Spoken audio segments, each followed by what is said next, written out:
Assalamualaikum warahmatullahi wabarakatuh. Shalom, salve, Om Swastiastu, Namo Buddhaya, salam kebajikan. Selamat pagi sahabat Binmas dimanapun berada. Jumpa lagi bersama saya Erni Florencia dalam acara podcast talk show Binmas Turangga Polda Nusa Tenggara Timur.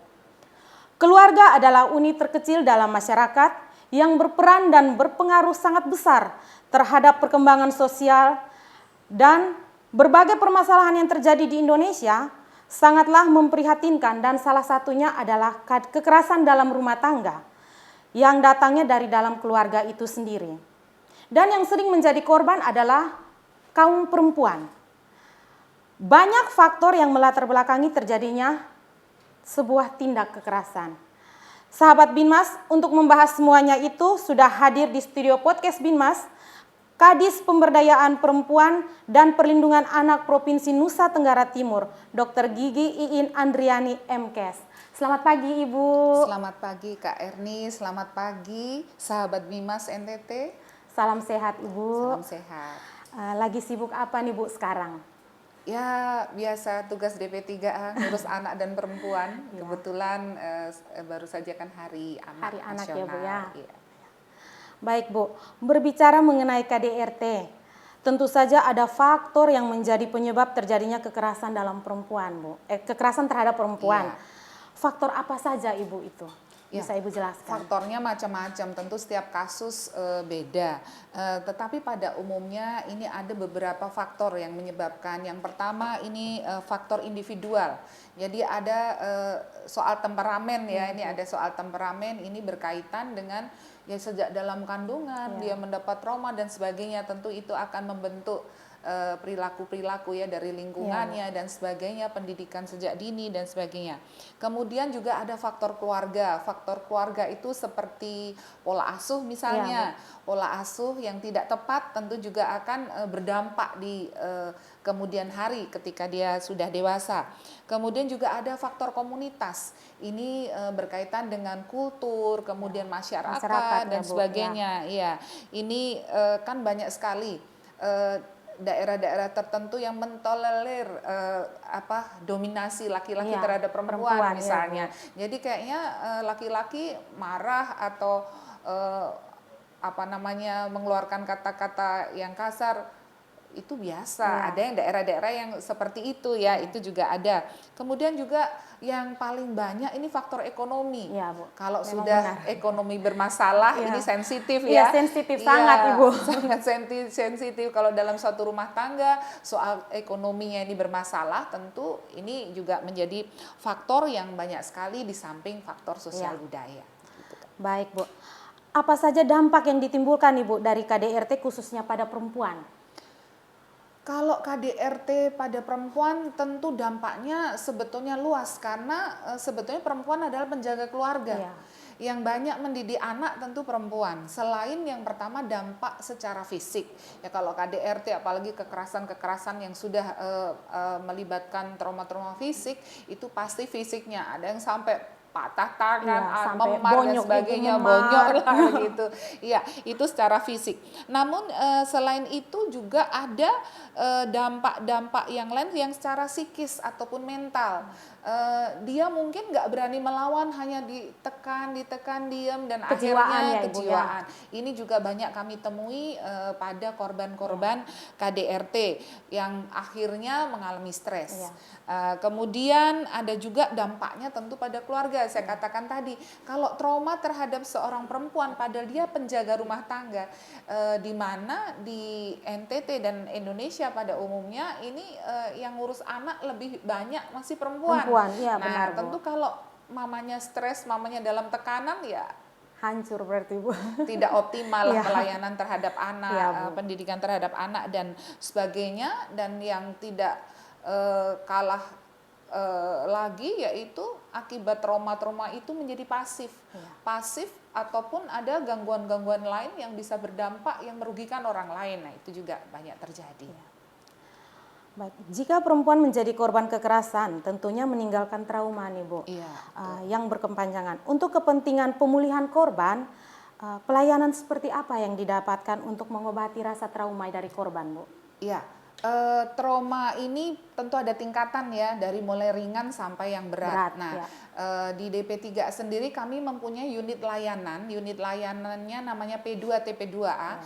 Ini juga tersebar di kabupaten kota, jadi semacam rumah sakit lah, ada rujukannya. ada Kalau di rujukannya. kabupaten belum bisa menangani karena kurang adanya tenaga-tenaga yang dibutuhkan, misalnya psikiater dan sebagainya, maka dirujuk ke provinsi, samalah dengan rumah sakit. Nah, kami juga punya di kabupaten kota, kami mempunyai unit P2TP2A, demikian juga di tingkat provinsi, dan jika memang kita pun tidak bisa nangani level provinsi, kita bisa meminta bantuan dari pusat, dari Kementerian PPA. Iya, seperti itu, Kak. Baik, Bu. Kita masuk pertanyaan berikutnya, Bu. Berbicara mengenai perlindungan terhadap perempuan, maka ada aspek pencegahan dan perlindungan itu sendiri, Bu. Betul. Apa saja yang dilakukan oleh Dinas Pemberdayaan Perempuan dan Perlindungan Anak berkaitan dengan upaya mencegah terjadinya kekerasan terhadap perempuan? Ya, mencegah tentunya adalah upaya secara dini sebelum itu terjadi. Jadi sebenarnya kita lebih mengantisipasi itu mulai dari remaja. Jadi mulai dari remaja kita buat kampanye-kampanye menyadarkan anak-anak tentang kesetaraan gender, kemudian mereka harus berdaya. Karena banyak sekali saat ini perempuan-perempuan yang mendapat kekerasan tidak berani melapor. Mereka takut untuk melapor. Apalagi kalau hidupnya tergantung suami. Di bawah tekanan berarti, iya, Bu. kalau saya nanti lapor, anak saya makan apa? Iya. Apalagi dia tinggal dengan mertua lagi. Iya, Wah, benar, ini lebih Bu. lagi tekanannya lebih tinggi. besar. Wah, kalau lapor mau pulang kemana? Iya, kan benar, seperti Bu, itu. benar. Nah, hal itu yang membuat kita harus membuat perempuan itu berdaya. Itu jadi perempuan itu berdaya sehingga dia punya kekuatan dan keberanian untuk lapor. Nah, kita melakukan kampanye mulai dari remaja. Seperti saat ini kami 3 hari ini, kemarin, hari ini dan besok itu di Pantai Tedis kita memberikan panggung bagi anak-anak remaja. Mereka melakukan orasi, melakukan Jadi mengekspresikan. Mereka tuh sebetulnya ini melihat, kan mereka juga sering melihat kekerasan di dalam rumah tangga. Mungkin bukan dia tapi tetangganya atau keluarganya, mamanya misalnya. Sebetulnya apa yang bisa dilakukan? Mereka bersuara. Kemudian kita juga memberikan wadah untuk mereka bisa berekspresi. Itu untuk remaja. Tetapi untuk yang sudah berumah tangga misalnya, kita membuat hotline service untuk curhat. Layanan curhat ya, Bu, ya. Layanan curhat. Jadi kita punya hotline service. Di situ pelayan yang melayani selain petugas P2TP2 ada psikiater, psikolog, kemudian ada tokoh-tokoh agama. Ada romo, ada pendeta, ada dari MUI, dari Aisyah dan sebagainya. Itu bersama-sama. Jadi misalnya ini kalau kita misalnya suami istri lagi berkelahi gitu. Kalau kita curhat ke tempat yang salah akan bahaya. Kalau kita curhat misalnya mungkin hanya adu mulut biasa, suami istri salah paham biasa. Tapi ketika dia mengadu ke keluarganya misalnya, wah bisa jadi keluarganya tambah kompor ini, tambah marah. Atau temannya misalnya. Tambah kemana-mana berarti masalahnya. Akhirnya masalah yang sebetulnya kecil suami istri berkelahi biasa, nanti mungkin ketemu udah rukun lagi. Tetapi karena ada tempat curhat yang salah, memberikan masukan yang salah, akhirnya jadi masalah besar dan justru makin memperparah keadaan dan berujung di KDRT bahkan perceraian. Nah, ini yang kami antisipasi, kami membuat tempat itu untuk bisa curhat di tempat yang tepat. Kalau di sana ternyata butuh dukungan doa, kan ada romo juga di sana, ada pendeta bisa mendoakan, mungkin memberi firman Tuhan jadi tenang gitu kan gitu. Tapi kalau memang ada yang harus diselesaikan secara psikologis, di situ ada psikolog. Bahkan kalau ada yang trauma yang ini sebetulnya dari hasil telepon-telepon ini kan bisa tahu, wah ini kayaknya nggak bisa nih, ini udah perlu psikiater. Maka jika berkenan kita akan datangi untuk kita berikan layanan itu. Jadi kita punya psikiater, psikolog dan beberapa petugas lain. Bagus, Bu. Apa saja nih, Bu, yang menjadi tugas Dinas Pemberdayaan Perempuan dan Perlindungan Anak Provinsi NTT, Bu? Ya, mungkin belum banyak yang tahu ya. Jadi tugas DP3A ini ada 3. Bagaimana membuat perempuan berdaya, bagaimana membuat anak terlindungi dan menjadikan keluarga berkualitas. Jadi sebetulnya tugas kami itu luas sekali. kami berpotongan atau cross cutting isu dengan teman-teman di OPD lain, karena kalau misalnya perlindungan anak dari bidang kesehatan tentu kami harus dengan teman-teman kesehatan. Ya, Bu. Kalau saat ini ya COVID, waktu mau buka sekolah kami harus memastikan sekolah ini bisa melindungi anak enggak, anak saya kalau sekolah gimana, bahaya enggak, jadi kami harus memastikan bahwa sekolah-sekolah ini juga aman untuk anak kita, misalnya seperti itu. Nah itu kita pasti akan berkaitan dengan teman-teman dari OPD lain, jadi memang kita kerjanya karena isu yang kami urus ini berpotongan dengan teman-teman lain, tentu kita berkolaborasi dengan teman-teman di OPD lain. Itu yang menjadi tugas kita, karena yang pertama wanita berdaya itu sangat penting, karena kalau wanita berdaya mereka tidak berani lapor, mereka takut, bahkan sampai stres, sampai depresi pun dia jalani demi banyak sekali yang kita temui, ya ini memang udah nasib saya. Kalau lebih kita pasrah. kalau saudara-saudara yang kan Kristen, ya ini salib saya, kan gitu. Saya, padahal benar, sebetulnya kan nggak boleh seperti itu ya. Perempuan harus berani memperjuangkan karena dampaknya kepada anak-anak. Ini anak yang menjadi korban itu ya, Bu. KDRT yang terjadi di rumah itu kan menjadi role model bagi anak-anak. Mereka Ketika akan anak-anak meniru. lihat, oh begitu ya. Nah ini akan berbahaya untuk rumah tangga mereka nanti. Jadi perempuan berdaya, perlindungan terhadap anak dan keluarga harus menjadi role model bagi anak-anak yang nantinya dia akan menjadi kepala keluarga juga, ibu rumah tangga juga, seperti itu. Apa saja nih Bu yang harus dilakukan agar perempuan tidak lagi menjadi korban KDRT? Ya tadi yang pertama harus berdaya dulu.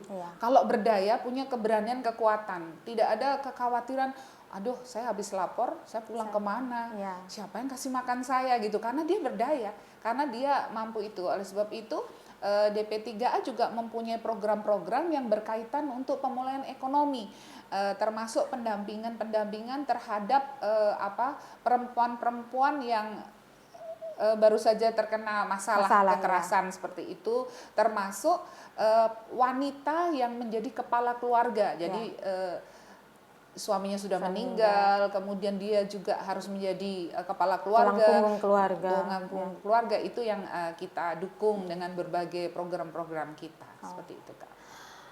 Menarik ya Bu. Selanjutnya nih Bu, apa saja upaya Pemprov NTT dalam hal ini DP3A dalam mencegah KDRT Bu? Iya, ini yang kita lakukan. Selain tadi kita mempermudah orang untuk melapor. Kalau melapor ini kan kadang orang berani melapor, tahu melapor tapi tidak tahu tempat melapor. Tidak tahu tempatnya di mana. Tempatnya di mana. Makanya kami mengkampanyekan itu, termasuk zaman sekarang kan telepon gampang ya. Jadi misalnya aduh nggak bisa keluar ini kasus yang disekap misalnya, dia bisa telepon, bisa menggunakan segala cara termasuk menghubungi itu. Kalau memang ada hal-hal yang khusus kami akan dampingi, dan kalau memang itu berkaitan dengan masalah hukum pasti kami akan laporkan kepada polisi untuk upaya-upaya hukum, upaya penegakan hukum yang lainnya. Tetapi kan tidak semua kasus butuh penegakan, ternyata kasusnya kadang ini marah biasa bisa didamaikan, kami pun fasilitasi. Kadang berkaitan dengan adat juga gitu. Jadi itu kita fasilitasi, kita dampingi sehingga perempuan ini bisa kembali dalam keluarganya, dan kita pastikan juga setelah kembali apakah dia masih mendapat tekanan atau tidak, kita pantau. Takutnya waktu didamaikan udah damai, begitu sampai rumah awas dulu kan berarti gitu. tetap dalam pengawasan ya Bu ya, tidak dilepas pengawasan, secara sendiri sampai begitu. benar-benar sudah kembali normal. Aman, iya, seperti itu. Mengenai kasus kekerasan nih Bu, berapa jumlah kasus kekerasan yang didampingi oleh P2TP2A sebagai unit layanan Dinas Pemberdayaan Perempuan dan Perlindungan Anak selama tahun 2022 ya. 2022 semester 1 ya. Ini karena masuk semester 2. Jadi kalau P2TP2A provinsi sendiri ini ada kasus-kasus yang sekarang sedang dalam proses tuh 56 kasus, kemudian yang sudah selesai 7 kasus, kemudian yang kita selesaikan ternyata butuh penyelesaian hukum itu ada 32 kasus yang kita dampingi juga.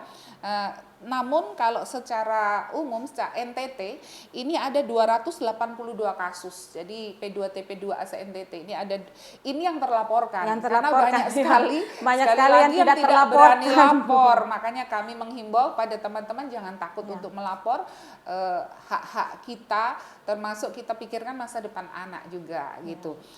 Ini kasus-kasus ini meliputi kasus kekerasan fisik, ada psikis, kemudian kekerasan seksual, kemudian ada eksploitasi, penelantaran dan lain-lain. Jadi ada 282 kasus. Ya, ini fenomena gunung es, Kak, yang kelihatan 282, tapi yang masih tertimbun itu banyak. Banyak. Oleh sebab itu saya senang sekali nih Bimas Polda mengundang kami sehingga kami bisa mempromosikan juga. Silahkan kalau perempuan-perempuan NTT yang mengalami kekerasan ataupun mengalami masalah, silahkan bisa curhat di 0811 38 25.000. Jadi kami akan mendampingi dengan apa yang bisa kami lakukan, dan upaya-upaya hukum pun kami akan dampingi jika memang itu perlu.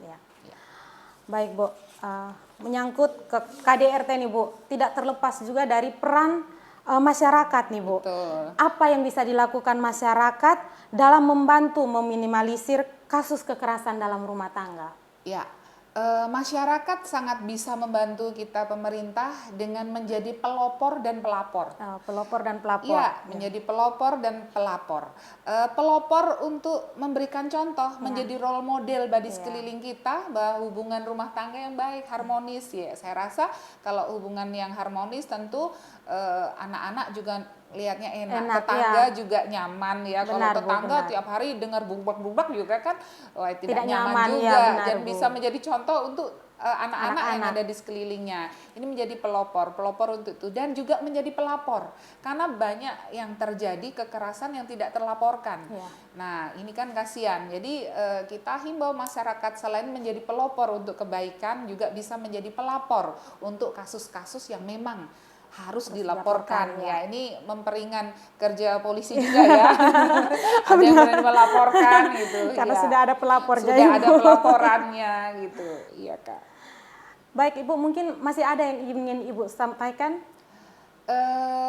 Ya tadi saya rasa tugas kita bersama ya, apabila ternyata ada kasus, selain melapor, menjadi pelopor juga bagaimana mengamankan barang bukti. Kadang kan gitu, buktinya udah nggak ada. Saya rasa nanti ketika kita mendampingi untuk lapor ke kepolisian, yang tanya pertama kan bukti dan sebagainya. Bukti, benar, Bu. Nah, bukti-bukti ini harus diamankan. Tapi sekarang masyarakat udah pinter, apa-apa udah divideoin ya, jadi langsung video, langsung video, medsos. Jadi ya itu cukup membantu sih untuk pelacakan ketika ada kasus-kasus, sehingga ketika kami mendampingi untuk pelaporan kepada aparat penegak hukum itu juga akan jadi lancar lah. Baik Bu, sebelum kita lanjut, perlu kami informasikan bahwa acara ini juga disiarkan secara live di Instagram Bimas Polda NTT. Dan sudah ada beberapa sahabat Bimas nih Bu yang sudah memberikan pertanyaan terkait topik yang kita bahas pada pagi hari ini. Saya akan langsung membacakan pertanyaannya buat Ibu. Yang pertama dari @margaret_98. Apakah KDRT bisa menjadi alasan untuk bercerai? Alasan itu sebetulnya apapun bisa, yang bilang nggak cocok saja bisa bercerai. Tetapi kan harapan kita bukan bercerai, karena dampak perceraian itu tentu anak-anak kita. Selain suami istri itu sendiri, tetapi anak-anak kita yang akan menjadi korban. Jadi kalau kami sebetulnya tidak menganjurkan terkait dengan perceraian. Kalau alasan tuh bisa dicari ya, apalagi KDRT pasti bisa digunakan ya. Orang nggak sangat cocok, tepat untuk minta cocok pisah saja bisa pisah. Oh, kami sudah tidak ada kecocokan gitu aja bisa pisah, tidak ada kenyamanan. Tetapi kami sangat berharap jangan sampai itu terjadi, karena trauma yang dialami oleh anak, dan bahkan ini menjadi role model bagi anak-anak kita ketika lihat, oh kalau nggak cocok cerai aja nanti benar, kan gitu. Nah, ini dampaknya sangat banyak ketika dicerai, anak-anak trauma, kemudian tentu ada sesuatu yang hilang dari anak-anak kita. Kehilangan kasih sayang salah satunya ya Bu. Itu. Baik Bu, yang kedua dari @Sinta Cantik. Yang selama ini terjadi KDRT itu dilakukan oleh pihak suami atau pria. Bagaimana terkait KDRT ini dilakukan pihak istri atau perempuan? Apakah ini masuk KDRT atau bukan, Bu? Sama, Iya. karena kekerasan dalam rumah tangga. Laki-laki ataupun perempuan ini sebetulnya sama-sama karena kita harus setara. Iya. Ya, nggak boleh satu mendominasi yang lain, harus setara. Makanya kita mengkampanyekan pola asuh setara gender. Iya. Nah, kalau suami yang mendapat kekerasan pun itu juga banyak kasus yang kami terima. Banyak ya, Bu? Iya, ada. Sekarang sudah hebat-hebat nih perempuan. Kira hanya perempuan saja, Bu. Banyak sekali perempuan yang itu yang melakukan kekerasan juga banyak yang terjadi. Nah, ini juga tidak boleh. Kenapa kok sekarang kita selalu bicara kekerasan terhadap perempuan? Karena memang yang masih dominan kasusnya itu perempuan. Tetapi kasus laki-laki yang terkena KDRT pun ada gitu. Nah, ini sama namanya juga KDRT, kekerasan dalam rumah tangga. Jadi baik suami atau istri yang mendapat kekerasan itu namanya KDRT.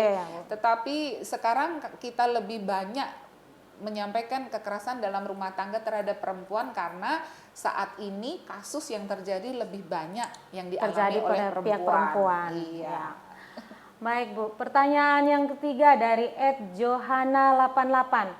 Apakah KDRT itu hanya secara fisik? Apabila secara psikis atau ancaman intimidasi, apakah masuk kategori KDRT, Bu? Ya, sebetulnya itu juga termasuk karena kan tadi kekerasan tuh macam-macam. Ada kekerasan fisik, ada kekerasan psikis, ada kekerasan seksual.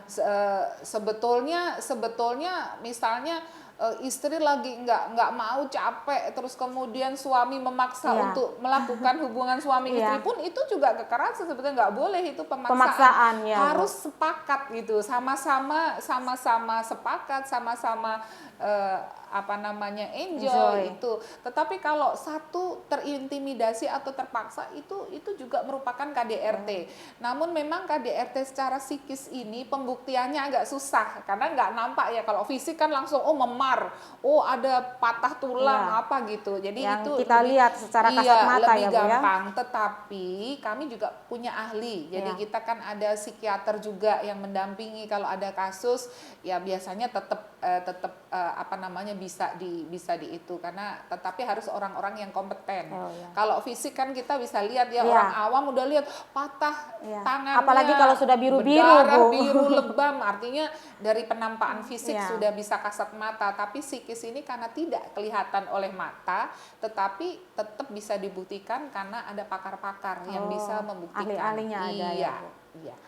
Baik, Bu, mungkin ada materi yang mau Ibu sampaikan lagi? Saya rasa cukup ya Kak ya, tapi intinya saya mengajak perempuan di NTT pada khususnya mari kita berdaya, kita menjadi berdaya, kita perjuangkan keluarga kita, rumah tangga kita, anak-anak kita, masa depan mereka dengan kita meminimalisir terjadinya kekerasan dalam rumah tangga. Kita harus bijak sebagai perempuan. Ini bijak, sebetulnya kita sudah hafal pasti karakter pasangan kita seperti apa. Kita harus lebih bijak dan kalau memang tidak bisa menghindari, ya laporkan saja. Karena melihat kekerasan setiap hari itu adalah pendidikan yang kurang bagus untuk anak-anak kita dan itu bisa terjadi kemudian ketika mereka berumah tangga, trauma-trauma itu akan terbawa terus dan bahkan kayak pembalasan secara psikologis kan ada ya. Aduh, dulu misalnya lihat mamaku tiap hari begitu, jangan sampai nanti dia timbul rasa benci gitu ya, Bu. Dan ada gangguan psikologis yang bisa terjadi pada anak-anak kita.